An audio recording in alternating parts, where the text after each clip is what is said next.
Merci beaucoup Pierre d'être venu parmi nous. Je remercie également Jérémy, mon collègue, qui est avec moi aujourd'hui pour suivre ce moment passionnant.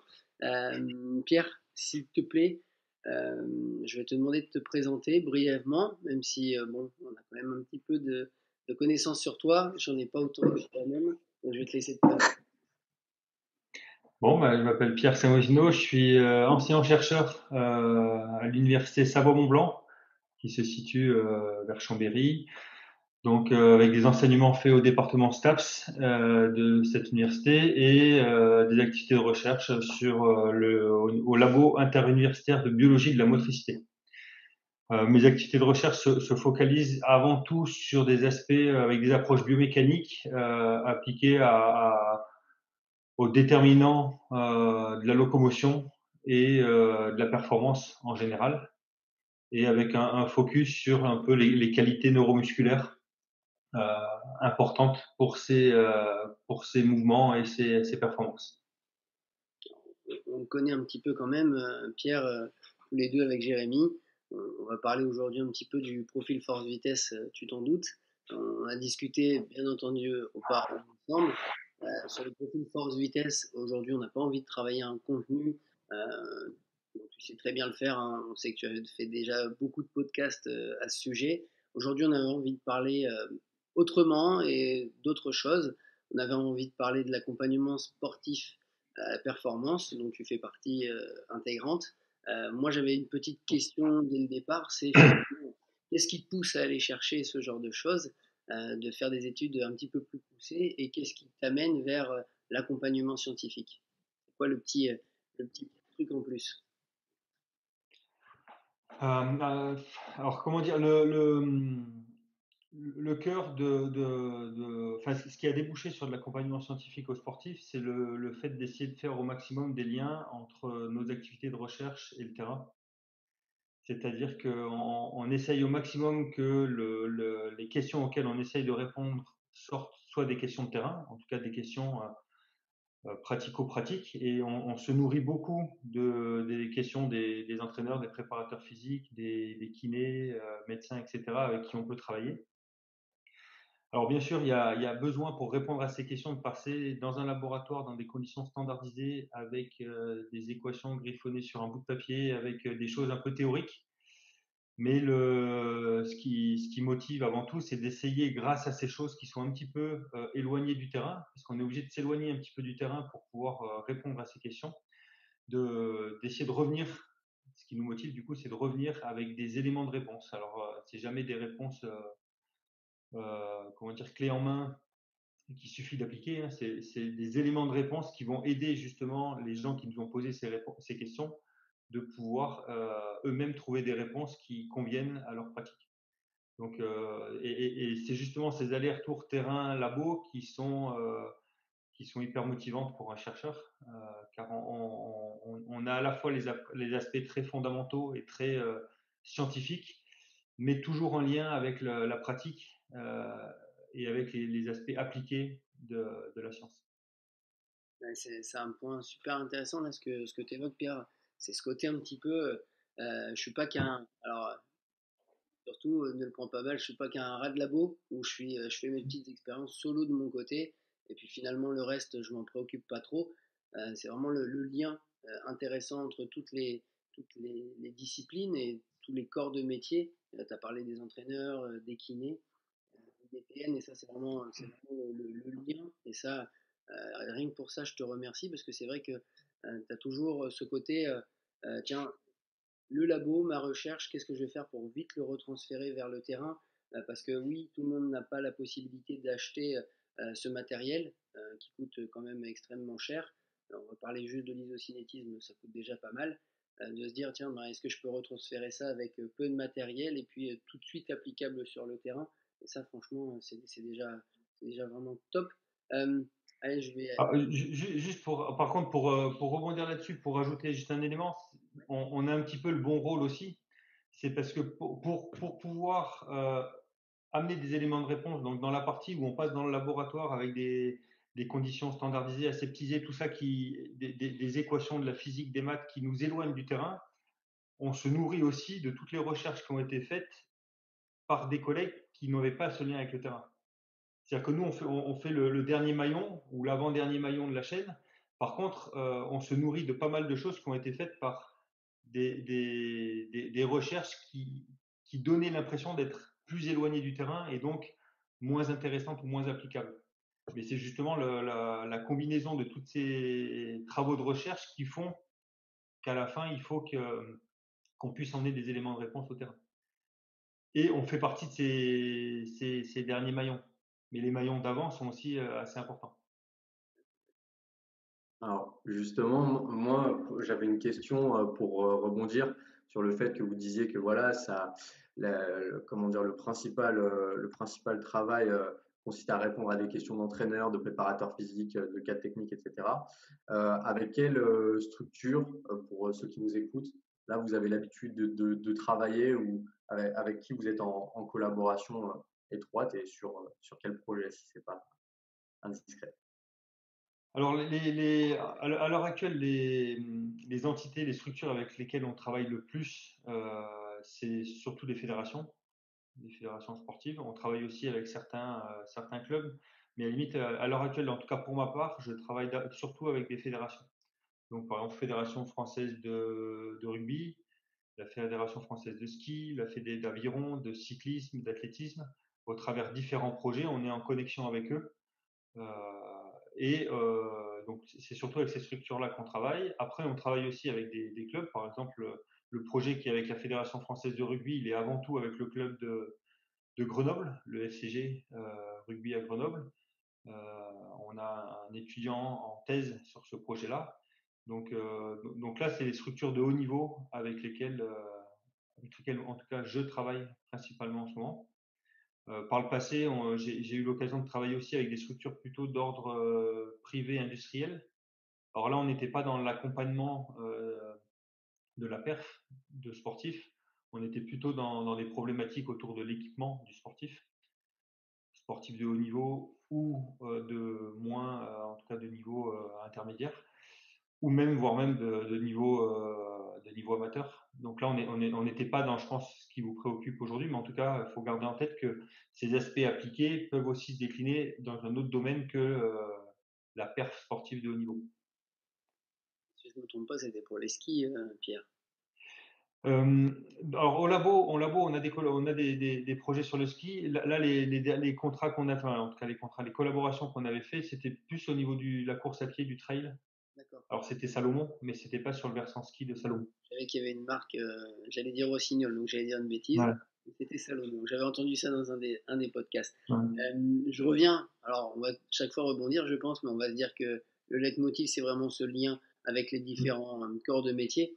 Moi, la petite question qui me vient tout de suite à l'idée, c'est comment tu fais pour créer ce rapport de confiance entre toi, chercheur, et puis les personnes qui viennent te voir, ou inversement, toi, tu vas voir les personnes, et à créer ce lien finalement qui est un peu difficile, on va pas se le cacher. Chacun a l'impression d'avoir la vérité. Comment on fait pour partager ses connaissances au profit de la performance? Je pense que pour partir sur des collaborations saines, c'est justement de se détacher de chacun a sa vérité ou a la vérité. C'est d'avoir un peu d'humilité par rapport à ça et d'essayer au maximum que chacun reste à sa place. Donc, en tout cas, nous, en tant que scientifiques, de rester à la place d'un scientifique. C'est-à-dire, c'est pas nous qui avons les recettes miracles pour améliorer la performance. Nous, on a uniquement on peut apporter, comme je disais tout à l'heure, des informations ou des parties de réponse à certaines questions pour aider l'entraîneur à trouver la bonne réponse. Donc, on est plus dans une assistance pour trouver des bonnes réponses à des questions de terrain plutôt que de donner des formules toutes faites pour pouvoir répondre à ces questions. Alors, souvent, je fais un parallèle avec la cuisine là-dessus. C'est-à-dire qu'un bon plat, pour faire un bon plat, il faut mettre ensemble plein d'ingrédients différents avec une manière très spécifique de les mettre ensemble dans des dosages très spécifiques. Et c'est ça qui fait à la fin un bon plat. La performance sportive, c'est pareil. C'est une agrégation de plein d'ingrédients différents qu'il faut doser de manière différente en fonction des individus, en fonction des sports, en fonction du niveau, en fonction de plein de choses. Et dans tout ça, le patron, le chef cuistot, c'est l'entraîneur ou le préparateur physique. C'est en aucun cas le scientifique. Le scientifique, il n'est pas là pour donner des recettes à appliquer, il est là uniquement pour donner des informations sur certains ingrédients. Voilà, cet ingrédient-là, il fonctionne bien quand il est assemblé avec celui-là ou il sert à ça. On peut aussi donner des informations sur comment goûter l'ingrédient. C'est-à-dire si vous voulez évaluer ses qualités de force, vous avez ces méthodes-là. Par contre, après, derrière, la recette pour agrémenter tout ça, le chef, c'est l'entraîneur. Et si jamais le scientifique reste à cette place-là et que l'entraîneur n'attend pas des recettes toutes faites du scientifique, ça fonctionne bien. Si par contre le scientifique commence à donner des recettes toutes faites en disant il faut faire ça, et il n'y a que ça qui fonctionne, ou que l'entraîneur il attende du scientifique des recettes toutes faites, c'est-à-dire moi il faut me dire qu'est-ce que je fais dans cette situation-là, et si possible il faut que la réponse puisse fonctionner puis chez tout le monde, tous les niveaux, tous les sports, etc. Au bout du compte, tout le monde sera insatisfait par la collaboration. Donc c'est ça, je pense, qui est important à mettre au clair au tout début de la collaboration, c'est la place et les limites de chacun. C'est-à-dire, alors, ça ne veut pas dire que l'entraîneur ne doit pas mettre son nez dans l'aspect scientifique, bien au contraire, on attend ça, ni que le scientifique ne puisse pas mettre son nez dans ce qui est fait sur le terrain pour pouvoir échanger, mais il faut que chacun puisse, en tout cas, je parle pour le scientifique, ait de l'humilité par rapport à ce qu'il peut apporter au terrain. Et en tout cas, il faut qu'on ait en tête que c'est toujours des éléments très spécifiques dans des situations très spécifiques. Et après, c'est à l'entraîneur d'utiliser ça avec sa connaissance et son art d'entraîner. Il n'y a que lui qui a ça. En tout cas, le scientifique ne peut pas avoir ça. Je ne sais pas si ça répond un peu à la question. Complètement. Bon, merci beaucoup, Pierre. Moi, j'avais une question qui faisait un peu suite à ce que vous évoquiez, notamment sur le fait de répondre à des questions d'entraîneur, etc. Euh, Comment est-ce qu'en tant que scientifique, vous avez pu parfois, euh, dans le cadre de vos interventions, être une force de proposition ou proposer quelque chose plutôt que d'être dans une démarche de réponse? Est-ce que ça vous est arrivé justement d'être une force de proposition pour répondre à une question que vous posiez vous-même? Je ne sais pas si la question est très claire, mais inverser le rapport finalement. En fait, dans toutes les collaborations, il y a ce double niveau on cherche à répondre à des questions de terrain, et c'est ce que j'ai dit tout à l'heure, c'est ce qui nourrit un petit peu les aspects appliqués de nos activités scientifiques. Par contre, pour que ça soit une collaboration, il faut que nous, en tant que scientifiques, on arrive aussi à améliorer nos connaissances de manière générale grâce à cette collaboration. Sinon, c'est de la prestation. C'est-à-dire que si les demandes, c'est uniquement il faut venir évaluer nos athlètes, donc venez mettre en place vos tests, ça nous intéresse pas plus que ça. Parce que nous, c'est pas notre job d'aller faire des évaluations. Par contre, derrière, si ça nous permet d'améliorer nos évaluations, ça nous permet d'améliorer les évaluations qui seront utilisées dans la suite sur le terrain, qui nous permet de mieux comprendre, de mieux appréhender les paramètres qu'on en sort, de mieux cadrer comment on entraîne ces paramètres, de mieux cadrer à quoi servent ces paramètres, quelles sont leurs limites, quels sont leurs avantages, leurs inconvénients, etc. Dans ce cas-là, nous, on peut être fort de proposition pour orienter certaines choses dans le but de répondre à certaines de nos questions, qui plus tard seront des applications sur le terrain, mais qui, à très court terme, peut-être n'intéresseront pas tout de suite le terrain. Donc en fait, c'est quand on part sur des collaborations avec des fédérations, et je fais bien la distinction entre une collaboration et une prestation de service. Quand on part sur une collaboration, il faut qu'il y ait ce double niveau. Il faut que le travail mis en place puisse servir directement aux entraîneurs, aux préparateurs physiques au terrain, mais aussi il faut que le travail puisse alimenter les questionnements scientifiques et alimenter les futures connaissances, en tout cas améliorer les connaissances ou remettre en question les connaissances que l'on a déjà ou que l'on croit avoir. Pierre, dans tout ça, là, est-ce qu'à un moment donné, il y a une demande par rapport au temps, à la contrainte du temps? On l'a bien compris avec le laboratoire. comme tu le dis, c'est royal, tu as tout ton temps et finalement, il y a moins de personnes, donc tu fais ça calmement, en tout cas tranquillement. Est-ce qu'à un moment donné, il y a eu des demandes d'entraîneurs ou d'autres personnes, d'autres corps de métier qui t'ont dit, là, le top, c'est top le labo, ça marche bien, merci beaucoup. Mais maintenant, il faudrait essayer de le transposer vers le terrain et peut-être en divisant le temps par 2, je vais dire une bêtise, et en diminuant le coût par 3. Est-ce que ça t'est déjà arrivé? Ouais, ça c'est tout le temps. C'est-à-dire que tout le temps, quand on nous pose des questions ou quand on discute avec, mais que ce soit avec avec n'importe qui, avec d'autres structures comme des structures privées industrielles, mais aussi avec les entraîneurs, quand ils ont une question, le but c'est d'avoir une réponse tout de suite. Alors, des fois, on a des éléments de réponse tout de suite par rapport à nos expériences passées et par rapport aux connaissances que l'on a déjà, mais pas qui émanent aussi de la littérature en général.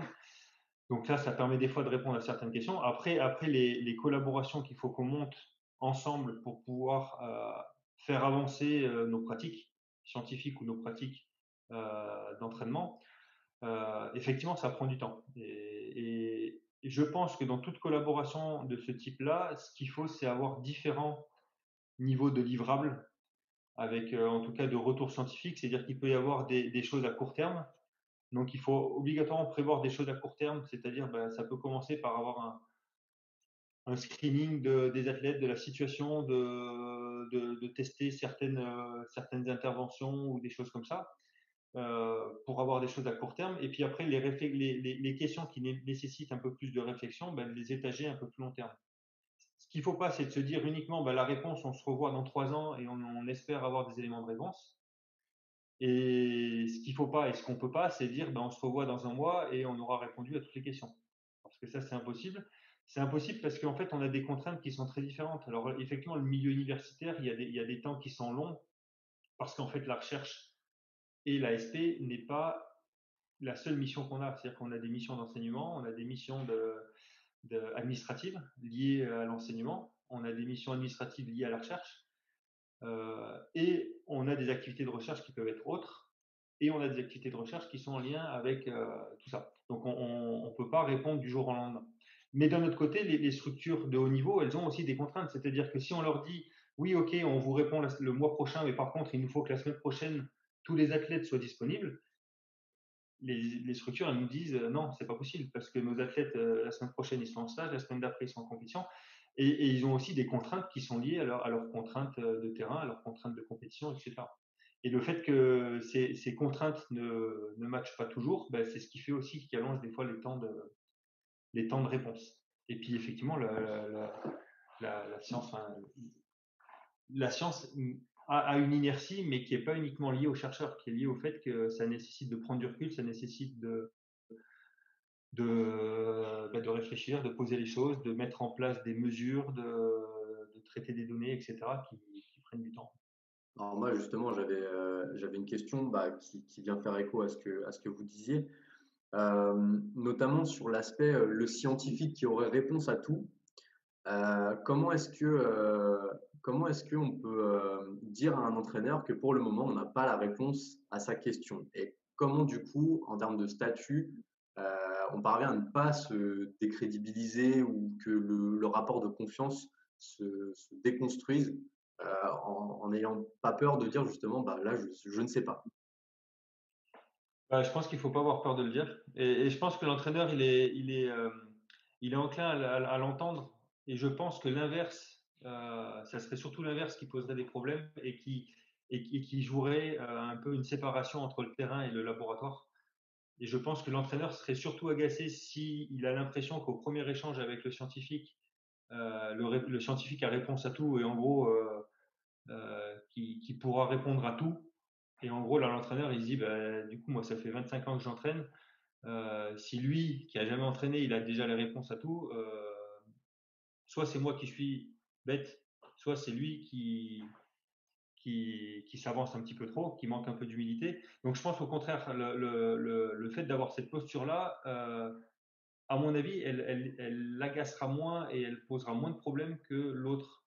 Euh, quand quelqu'un se pose une question, c'est toujours rassurant de voir que la personne en face n'a pas la réponse. Surtout quand c'est vrai.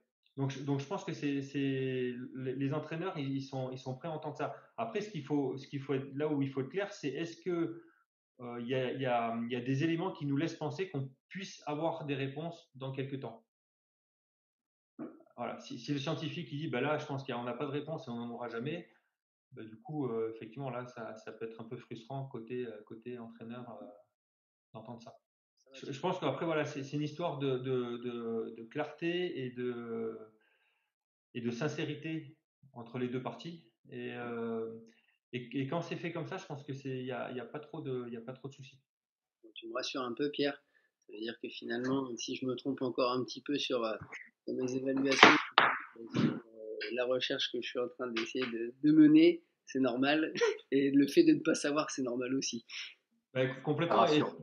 Ouais, mais c'est exactement ça. Et puis je pense que plus vous allez avancer dans les aspects scientifiques, plus vous allez vous rendre compte que la science euh, est toujours sur, comment dire, est toujours sur la lame du rasoir, quoi. Il y a, comment dire, dans la société, on met la science sur un piédestal, sur quelque chose qui est indiscutable, qui est clair, net, aucune zone de flou.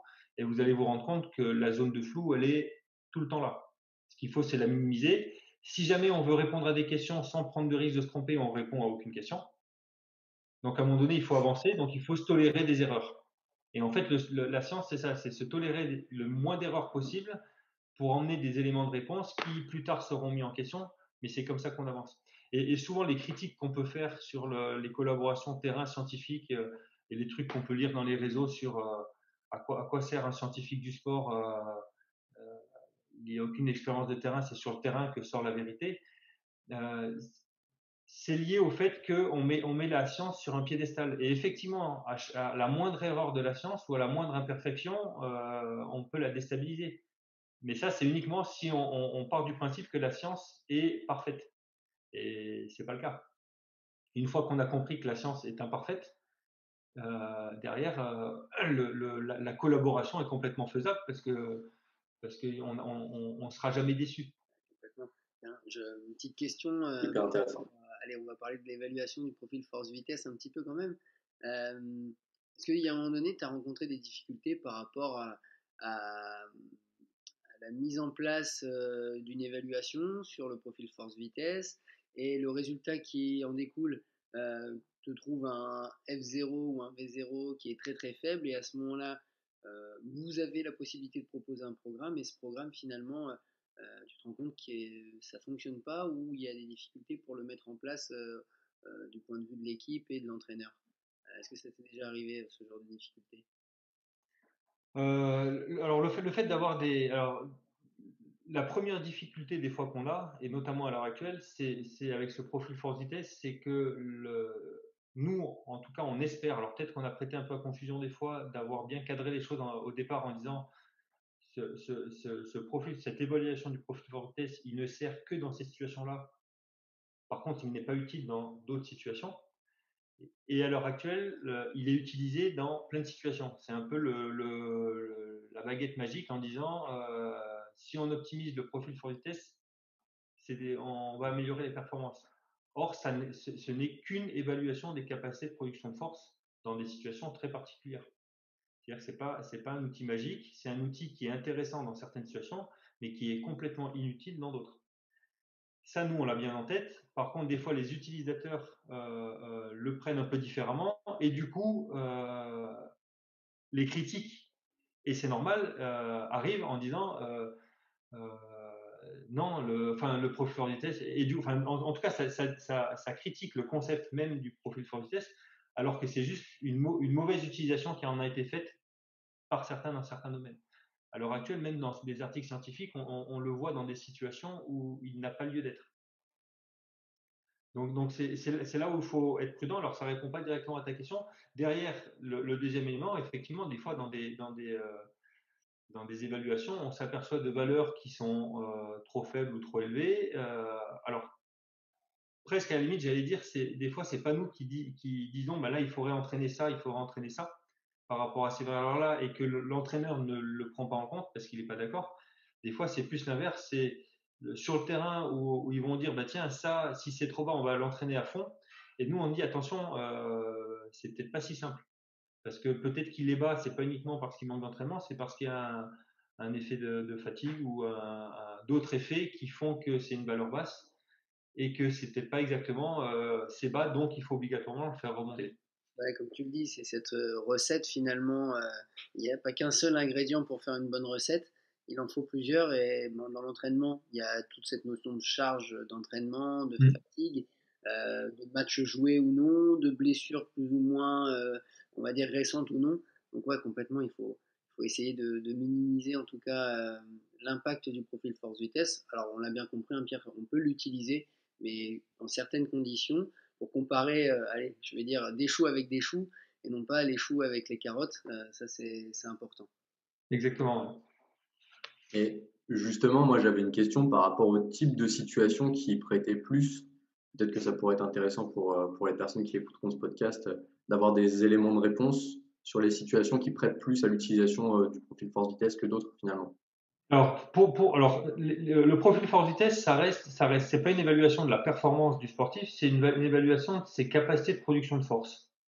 C'est-à-dire que les capacités de production de force, on peut par exemple, sur les membres infs, on pourrait utiliser le 1RM en squat, en leg press, on pourrait utiliser un test de détente pour évaluer ses capacités de production de force ou de puissance.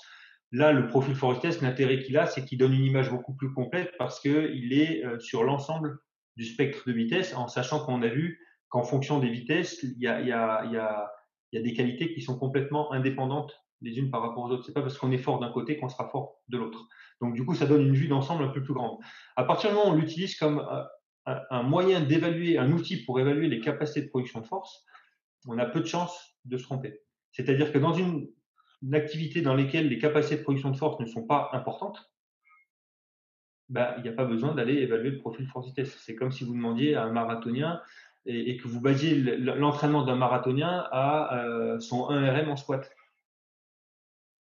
Et donc de dire on va optimiser l'entraînement d'un marathonien par rapport à son profil force-vitesse, c'est exactement cette même incohérence. Donc après, et c'est là où après ça revient à l'entraîneur de dire est-ce que les capacités de production de force sont importantes ou pas dans l'activité, dans quel type de mouvement, etc.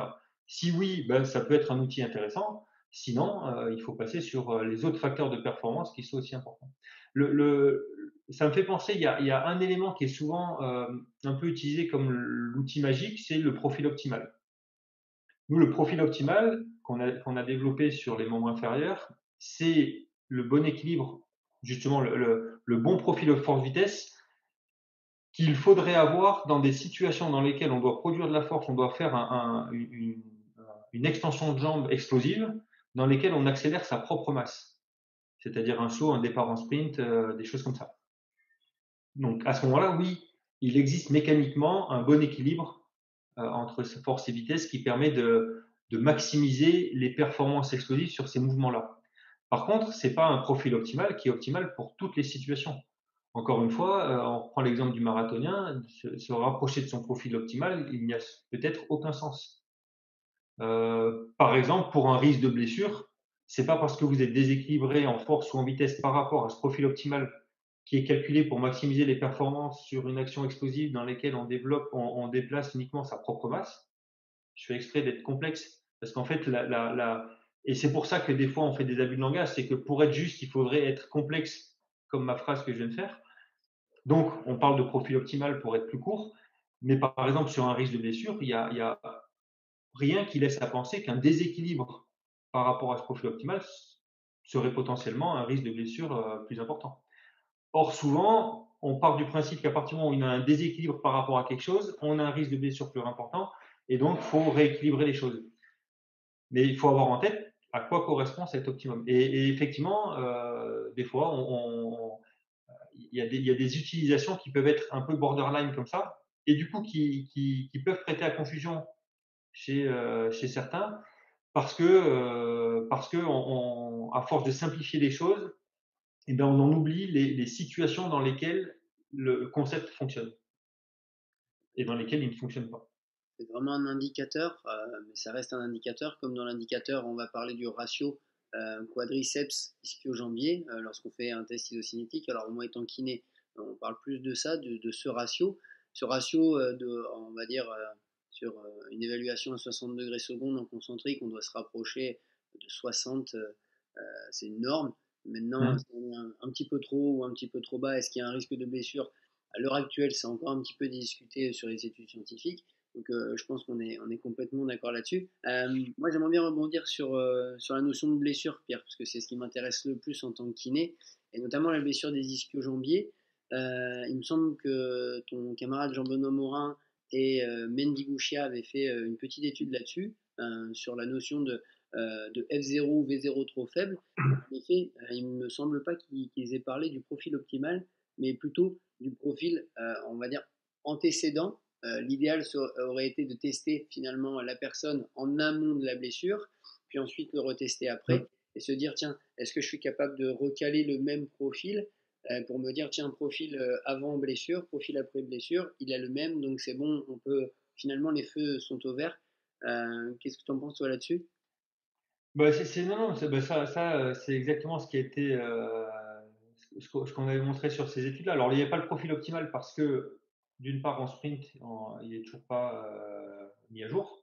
On bosse dessus et ça devrait arriver bientôt. D'autre part, c'est qu'il n'y aurait aucun sens de comparer ça au profil optimal.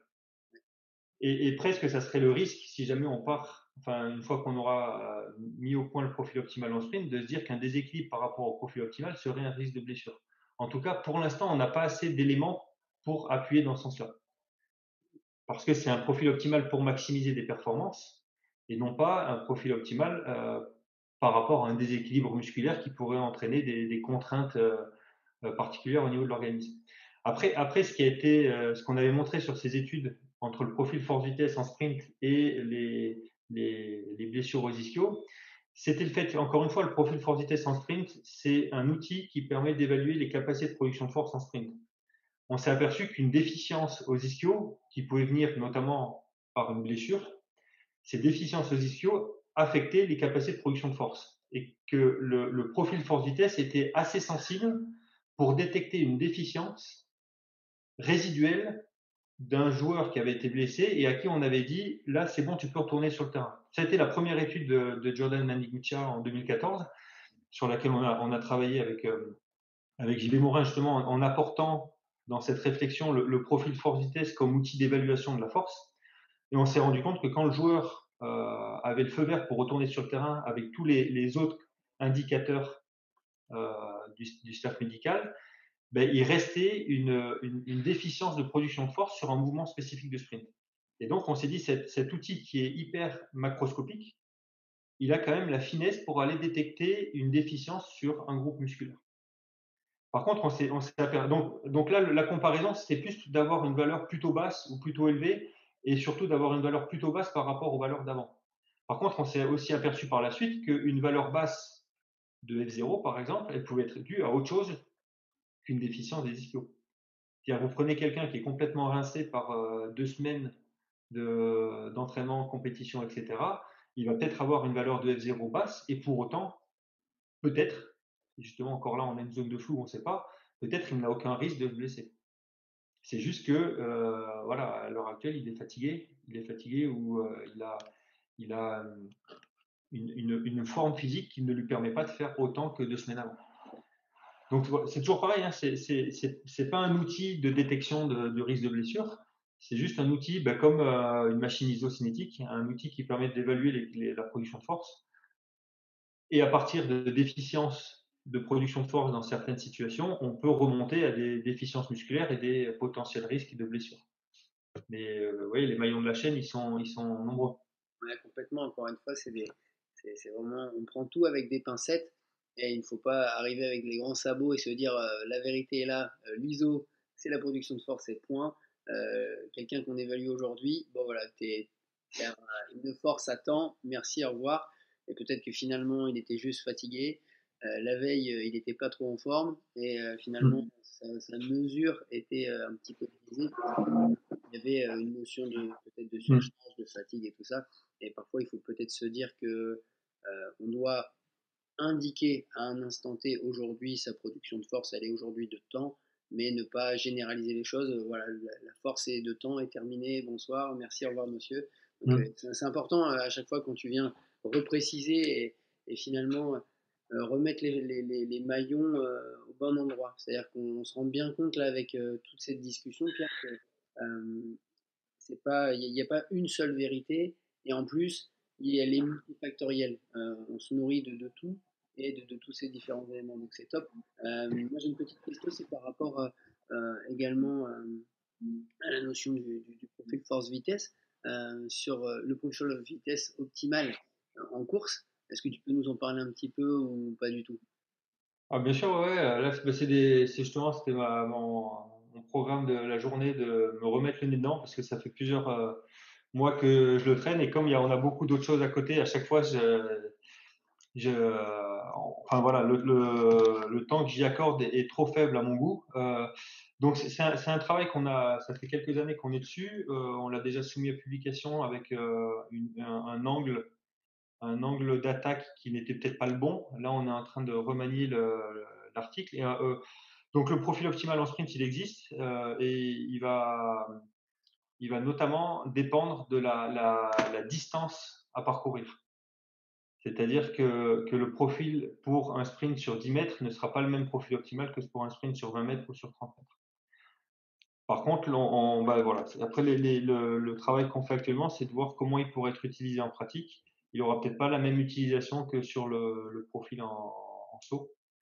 C'est-à-dire qu'on se rend compte que l'influence de la distance de sprint est très importante et que ça va être compliqué pour un entraîneur de dire, c'est-à-dire le profil optimal pour un sprint sur 10 mètres ou pour un sprint sur 20 mètres, ça sera pas du tout le même et la complexité pour l'entraîneur de se dire lequel il faut que je choisisse parce que moi, mon joueur, je veux qu'il soit bon sur 10 mètres, mais aussi je veux qu'il soit bon sur 20 mètres. Ouais, complètement. Si on part par exemple sur un joueur de rugby, on Mm. sait que c'est des petites distances. Alors, surtout moi, en tant que numéro 9, c'est toujours des petites distances. Mais c'est l'idée de se dire, tiens, j'aimerais qu'il soit finalement très rapide jusqu'aux 20 mètres, ou même qu'il fasse les 100 mètres et qu'il marque mon essai. Mais quand même essayer de mesurer, et peut-être là par un accompagnateur scientifique de la performance, mesurer finalement quelle distance est parcourue par l'ensemble des joueurs et se dire quelle est la moyenne. Est-ce que ça pourrait être une idée pour orienter un entraîneur vers ben voilà, ce qui est le plus travaillé lors des matchs, c'est une distance entre 10 et 20 mètres ou c'est une distance entre 30? Est-ce que ça pourrait être un indicateur ou est-ce que, à ton avis, ça n'a pas de sens?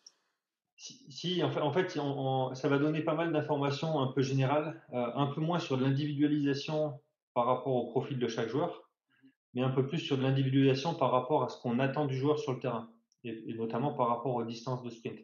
Et nous, ce qu'on voit actuellement, c'est qu'en gros, pour des vitesses, pour des distances au-dessus de 20-25 mètres, tous les athlètes qu'on a testés, ils sont en déficit de V0.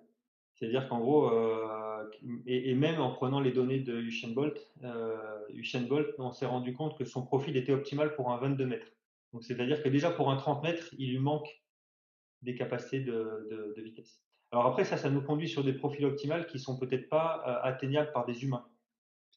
Parce que là, on est sur un calcul du profil optimal qui est pas du tout empirique, c'est-à-dire qu'on n'utilise pas des données de tout le monde et puis on regarde qui sont les meilleurs et quels sont les profils qu'ils ont. C'est vraiment un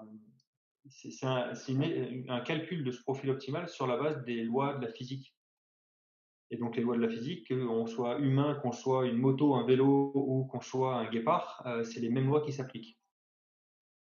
Et donc ce profil optimal, c'est un profil mécanique. Et donc de ce qu'on se rend compte, c'est que les humains sont très mauvais sur des sprints à partir de 25-30 mètres. Par contre, si on prend les données de guépard, on s'aperçoit que les profils force vitesse des guépards sont beaucoup plus optimaux pour des longs sprints de 60, 100 mètres, etc. Donc voilà, ça c'est un peu toutes les choses que l'on est en train de faire en ce moment. Il y a peut-être d'autres applications pour toi, Pierre, au niveau du profil force-vitesse. Donc, tu nous as parlé du profil force-vitesse optimal en sprint. Est-ce qu'il y avait d'autres petits projets en tête également? Sur l'avenir de l'application du profil force-vitesse sur le terrain. Là, le gros chantier sur lequel on est actuellement et qu'on a commencé avec un travail de thèse d'un étudiant qui a soutenu en début 2020, Jean-Romain Rivière, avec qui j'ai travaillé, et puis qu'on continue actuellement et qui sera un peu le cœur du projet qu'on va mener avec la Fédération française d'aviron et la Fédération française de cyclisme dans le cadre de l'appel à projet PPR là, pour les JO 2024. Donc c'est le projet THCPA 2024. Et en fait, donc tous les travaux qu'on mène là, en ce moment, c'est pour rajouter un axe temporel à cette relation force-vitesse. C'est-à-dire de voir comment réagissent ces capacités de production de force quand on les répète dans le temps. C'est-à-dire qu'il y a des sports dans lesquels on fait, c'est surtout des mouvements isolés, donc là on peut les aborder sans prendre en compte ces histoires de fatigue, mais sur un mouvement d'aviron par exemple, sur un pistard en cyclisme, c'est des contractions qui sont répétées dans le temps et en fait l'évolution de la puissance en fonction du temps et l'évolution de la puissance en fonction de la vitesse, c'est deux choses qui interagissent entre eux. L'influence du temps et de la fatigue et l'influence des conditions de force-vitesse, c'est des choses qui interagissent, c'est ce qu'on a commencé un peu à voir. Et donc, il y a nécessité d'aborder les deux en même temps pour pouvoir bien avoir ces capacités de production de force dans le temps d'un athlète. Donc, en fait, là, à l'heure actuelle, on est sur les profils force, vitesse, endurance. Donc, c'est une autre manière d'aborder l'endurance de force. Et donc, ça fait un profil en 3 dimensions. Encore de beaux jours devant lui, ce profil force-vitesse avec toi, Pierre, et avec JB. Pierre, je tenais à te remercier pour aujourd'hui, pour le temps que tu nous as consacré, parce qu'on sait pertinemment que tu as énormément de choses. Tu as 8500 choses en même temps à faire. Il y avait notamment vendredi dernier la soutenance du DU SMS avec la SFMKS, si je ne me trompe pas. Donc ouais, ça fait quand même pas mal. Je les ai suivies, elles étaient vraiment top. C'était vraiment intéressant. Les remarques et puis les présentations étaient vraiment intéressantes. Je voulais aller faire une petite synthèse, l'idée de dire que on n'est pas seul dans le bateau et qu'il y en a beaucoup dans le bateau et qu'il faut essayer de communiquer chacun pour essayer de faire avancer ce bateau dans le bon axe, on va dire, dans la bonne direction. Et c'est vraiment super intéressant pour nous d'avoir ton partage et d'avoir cette bienveillance envers nous également, parce que c'est vrai que tu fais preuve d'une bienveillance à chaque fois. Dès qu'on te contacte, c'est toujours le cas. Donc, je tenais à te remercier personnellement pour ça et à te remercier pour le temps que nous avons consacré aujourd'hui. Merci beaucoup, Pierre. Avec plaisir. Et on vous dit à bientôt pour un prochain podcast. Et celui-ci sera avec ton collègue Pierre, Jean-Benoît Morin, sur le même sujet, qui aura sans doute encore d'autres choses à nous dire par rapport au profil force-vitesse. Merci beaucoup. À bientôt.